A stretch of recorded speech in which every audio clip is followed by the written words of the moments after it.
High বন্ধুরা, আপনারা কেমন আছেন? আশা করি সকলে ভালো আছেন। তো আর একটা ছোট্ট ব্লগ নিয়ে আমাদের চলে এলাম। তো ইন্টারেস্টিং ব্লগ হতে চলেছে, কারণ আমার বর্মশাইয়ের আজকে বার্থডে। তো তার বার্থডে স্পেশাল মেনু এই দিনের বেলা আলাদা খাবার, রাতে আরও আলাদা খাবার। তো মা বাবা সবাই ওরা সব ছিল না। মায়ের কর্মক্ষেত্রে গেছিলো, ওর কর্মক্ষেত্রে গেছিলো, তো তার জন্য হয়নি। তো আশীর্বাদটা করা হয়নি, তো আশীর্বাদটা করবে মা। চলে এসো। এ দেখুন, মা এখন ওকে আশীর্বাদ করছে ধান দুব্বো দিয়ে।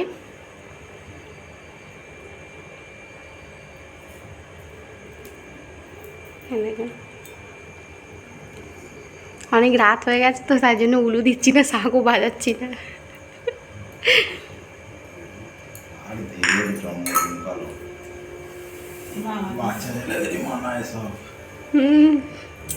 সবারই হয়। দেখো, চন্দন পরিয়ে দিচ্ছে এখন। জামাটা গিফট করেছে মা, দুটো জামা, এটা গেঞ্জি, এটা তো গেঞ্জি, আর সকালে যেটা পরেছিল সেটা শার্ট, ওরাও গিফট করেছে। পায়েস মুখে দিয়ে দিচ্ছে একটু। কেমন হয়েছে?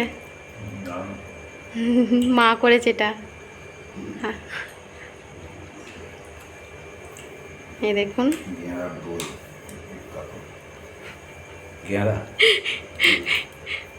এই দেখুন, মেয়েটা ঘুমোলো, তারপর আরম্ভ করেছি। নাহলে তো ওর তো একবারে, ওর জেগে থাকলে যে অবস্থা করতো, ওর বাবার জন্মদিন মাথায় তুলে দিত। বাবা দেবে, বাবা করছে ধান দুপুর দিয়ে আশীর্বাদ।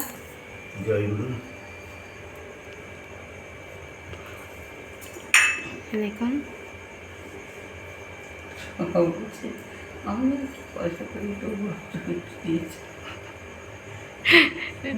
ছেলে বড় হয়ে গেছে, আবার টাকা পয়সা দিতে হবে কেন? আশীর্বাদটাই বড় জিনিস। নমস্কার করে না বাবা মাকে।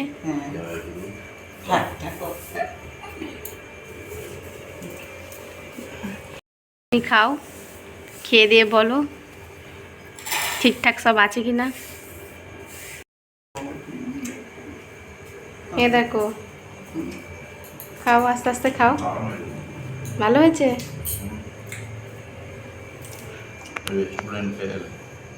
Restaurant fail? বাবা ওরকম বলো না, অত টপে তুলে দিলে হবে না।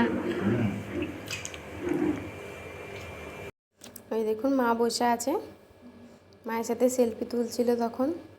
মা তো পারে না, তাই ভালো করে বসছে, অত বোঝে না, বসে আছে, মনে করছে যে ভিডিও মানে ফটো তোলা হচ্ছে, ওই জন্য চুপচাপ স্থির হয়ে আছে। এদিকে যে ভিডিও করছে বুঝতে পারিনি, দিয়ে বলছে ও তুই ভিডিও করছিস, তুই ফটো তুলিস নি। দিয়েই খুব জোর হাসাহাসি হচ্ছে। এবার ও খাচ্ছে, ও নিজেই ক্যামেরা করছে এবার।